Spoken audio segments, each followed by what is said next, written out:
સુરત શહેરમાં કમોસમી વરસાદને લીધે થયેલ નુકસાન માટે ધારાસભ્ય મુકેશ પટેલે મોટું નિવેદન આપ્યું. મુકેશ પટેલે સમગ્ર માહિતી આપી. ખેડૂતોના થયેલ નુકસાનને સર્વે કરીને વળતર આપવાની કામગીરી કરવામાં આવશે. ગત વર્ષે 3 કરોડ 4 લાખનું વળતર આપવામાં આવ્યું હતું. આ વર્ષે પણ વળતર માટે 182 ધારાસભ્યોએ સરકારમાં રજૂઆત કરી છે. આ બાબતે મુખ્યમંત્રી અને નાયબ મુખ્યમંત્રીને રજૂઆત કરવામાં આવી છે. પાકનું સર્વે કરવા માટે બેઠક રાખવામાં આવી છે. સર્વે અધિકારીને બોલાવીને બેઠક કરીને સર્વેની કામગીરી કરવામાં આવશે. સમીક્ષા બેઠકમાં તમામ સભ્યો સાથે ચર્ચા કરવામાં આવી. મુખ્યમંત્રીના આદેશને પગલે આજે સુરતના પૂર્વ મંત્રી મુકેશ પટેલ દ્વારા તાત્કાલિક એક્શન લેવામાં આવ્યું. આજે સુરતના સર્કિટ હાઉસ ખાતે એક મહત્વપૂર્ણ સમીક્ષા બેઠકનું આયોજન કરવામાં આવ્યું હતું. આ બેઠકમાં માત્ર ખેડૂતો જ નહીં પરંતુ ખેડૂત આગેવાનો, ખેડૂત મંડળીઓના પ્રમુખો, શેરડી મંડળીઓના ડિરેક્ટરો, જિલ્લા વહીવટી તંત્રના ઉચ્ચ અધિકારીઓ પણ ઉપસ્થિત રહ્યા હતા. આ બેઠકનો મુખ્ય હેતુ ખેડૂતો પાસેથી સીધી માહિતી મેળવીને નુકસાનનો સાચો અંદાજ મેળવવાનો અને વહીવટી તંત્ર સાથે મળીને આગામી રણનીતિ ઘડવાનો હતો. સમગ્ર ગુજરાતની અંદર આપણે જોઈએ છે કમોસમી વરસાદ છેલ્લા 4 દિવસથી વરસી રહ્યો છે અને એ વરસાદ વરસવાથી જે ચોમાસામાં વરસાદ પડે એના કરતાં પણ ખૂબ વધારે પ્રમાણમાં વરસાદ અલગ અલગ તમામ જિલ્લાઓની અંદર વરસી રહ્યો છે. અમારા ગુજરાતના મુખ્યમંત્રી શ્રી ભૂપેન્દ્રભાઈ પટેલ સાહેબે છેલ્લા 2 દિવસથી તમામ મંત્રીશ્રીઓને અલગ અલગ જિલ્લાઓમાં જ્યાં વરસાદ વધારે થયો તે જિલ્લાઓમાં સમીક્ષા કરવા માટે એમને મોકલ્યા હતા. આ વરસાદ વરસવાના કારણે સમગ્ર ગુજરાતની અંદર તમામ ખેડૂતોનું નુકસાન થયું છે.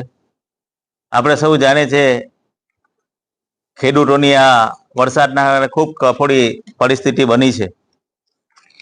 ખાસ કરીને સુરત જિલ્લાની વાત કરું તો સુરત જિલ્લા અને દક્ષિણ ગુજરાતની અંદર પણ ખૂબ મોટા પ્રમાણની અંદર ડાંગર અને શેરડીનો પાક પકવે છે. આપણે જોયું છે કે તમામ મારા મંત્રીના તમામ ગોડાઉનો પણ ગત વર્ષે પણ ફૂલ થઈ ગયા હતા. આ વર્ષે પણ ગોડાઉનમાં માલ લેવાનું ચાલુ હતું, પણ તે દરમિયાન ખેડૂતોનો મોંમાં આવેલો પાક આ વરસાદના કારણે આ છીનવાઈ ગયો. ત્યારે આજે તમામ મારા નાયબ કલેક્ટરશ્રી, ખેતી વિભાગના અધિકારીશ્રી, મારા ઓલપાડના તમામ મંત્રીઓના પ્રમુખશ્રીઓ, એ તમામ ખેડૂતો આગેવાનો સાથે આજે એક ચર્ચા રાખી છે. કેવી રીતના સમીક્ષા થાય, વળતર કેવી રીતના આપી શકાય, એનું જે સર્વે છે કઈ રીતના કરવું. ત્યારે મારા અધિકારી જોડે મિટિંગ રાખી છે કે દરેક ગામમાં સર્વે થાય, મારા મંત્રીનો એક પ્રતિનિધિ હાજર હોય, ગામનો એક પ્રતિનિધિ હાજર હોય, એકચ્યુઅલ પાકને નુકસાન કઈ રીતના થયું છે એનું પણ સર્વે થાય. એના માટે આજે એક બેઠક રાખવામાં આવી છે. સાથે સાથે હું ગત વર્ષની વાત કરું, મારા ભૂપેન્દ્રભાઈ પટેલની સરકાર હર હંમેશા ખેડૂતની સરકાર છે. ગત વર્ષે ભાઈ આપણે જોયું છે કે 24-25 ની અંદર ઓક્ટોબર નવેમ્બરની અંદર વરસાદ થયો હતો. આવી સિઝન હતી. આ સિઝન દરમિયાન તમામ અમુક જિલ્લાઓની અંદર વરસાદ પડવાથી લગભગ ખૂબ નુકસાન આ સમયે થયું હતું. ત્યારે હું સમગ્ર સુરત જિલ્લાની અંદર લગભગ શેરડી અને તમામ અન્ય પાકો મળીને લગભગ 1,15,000 હેક્ટર જેટલું ગત વર્ષે 24-25 ની અંદર વાવેતર થયું હતું અને એની અંદર પણ લગભગ 46,721 હેક્ટર જેવું ડાંગર હતું. આ તમામ પાકોના નુકસાન પેટે ગુજરાત સરકારે, અમારા ભૂપેન્દ્રભાઈ પટેલની સરકારે 3 કરોડ 4,56,870 રૂપિયા ખેડૂતોને આ રાહત પેકેજ રૂપે એમને ચૂકવ્યા હતા.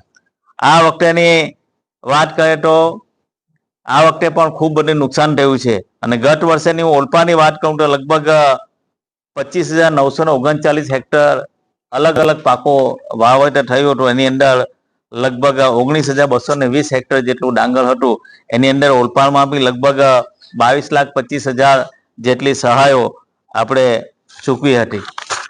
આ વર્ષની વાત કરું તો સમગ્ર સુરત જિલ્લાની અંદર તમામ પાકો મળીને લગભગ 1,04,145 હેક્ટર જેટલું ડાંગર, શેરડી, અન્ય પાકો મળીને આ રોપાણ થયું છે. એની અંદર લગભગ ડાંગર જોઈએ તો સુરત જિલ્લાની અંદર 49,274 હેક્ટર ડાંગર થયું છે અને ઓલપાડની અંદર પણ લગભગ 25,754 હેક્ટર જેટલું તમામ વાવેતર છે. એમાં ડાંગર પણ 19,173 હેક્ટર જેટલું ડાંગર છે. હવે મુખ્યત્વે ડાંગરનો જે પાક છે એ ડાંગરનો પાક મોઢે આવી ગયેલો હતો. લોકો એ ડાંગર વાળીને ગોડાઉન સુધી લઈ જતા હતા. પણ છેલ્લા 2 દિવસથી જે વરસાદ ધોધમાર વરસાદ પડ્યો એના કારણે ગ્રામીણ ડાંગરને ખૂબ નુકસાન થયું છે. સાથે સાથે આ સુગર મિલો છે, દક્ષિણ ગુજરાતની અંદર લગભગ 13 જેટલી સુગર મિલો આવી છે. એની અંદર સુગર મિલોની અંદર લગભગ સપ્ટેમ્બર થી ઓક્ટોબરનું વાવેતર થતું હોય છે. અને એ વાવેતર લગભગ બધા ખેડૂતો લગભગ ઓક્ટોબરનું વાવેતર કરી દીધું. અને વાવેતર કર્યા પછી જે શેરડીના જે પીલા ફૂટે એ પીલાની ઉપર પાણી પડવાથી એનું પણ નુકસાન થયું છે. આજે મુખ્યમંત્રી શ્રી ભૂપેન્દ્રભાઈ પટેલ સાહેબને અને આપણા ડેપ્યુટી CMC હર્ષભાઈ સંઘવીજીને રજૂઆત કરી હતી કે શેરડીના પાકને જે નુકસાન થયું છે એના માટે પણ સમીક્ષા થાય. તો એના માટે આજે સ્પેશિયલ અમે બધા લોકોને શેરડીના ચેરમેનશ્રીઓને બોલાવ્યા છે, અમારા મંત્રીઓના પ્રમુખશ્રીને બોલાવ્યા છે. એને સર્વે થાય અને સર્વેમાં તમામ લોકોને વળતર મળે એવી અમે આજે બધા સમીક્ષા કરીને સર્વેના માટે અધિકારીને પણ બોલાવ્યા છે. સર્વે થાય અને એકચ્યુઅલ સર્વે થાય નુકસાન કેવી રીતના નુકસાન ચૂકી શકે એનો રિપોર્ટ અમે સરકારમાં આપવાના છે.